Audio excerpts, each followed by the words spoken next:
was in Indonesia. I was going through my horrible divorce. I was 31. I was in a terrible depression. I took myself to this tiny little island and decided I needed to spend 10 days in silence to try to have a truth and reconciliation hearing with myself because I was so full of shame and pain. I decided I wouldn't speak, not a word, for 10 days, and I didn't know anybody. I went and got a hut on a beach in this tiny little, very poor fishing island off of Lombok in Indonesia.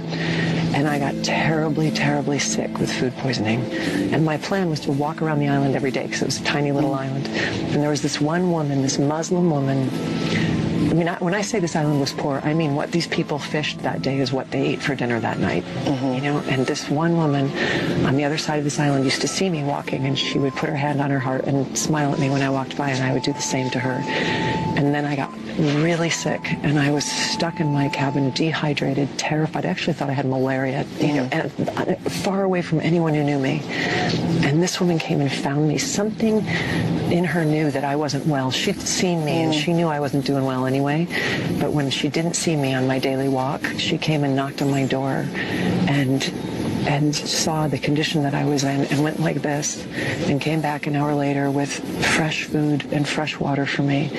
And I just started crying in her arms, and she held me in her arms like I was her child and just rocked me and took care of me. Did you even know her name? Didn't know her name, still don't. And by the way, she is my face of Islam. Whenever, you know, whatever conversation in the world is ever happening about Islam, she is my face of Islam.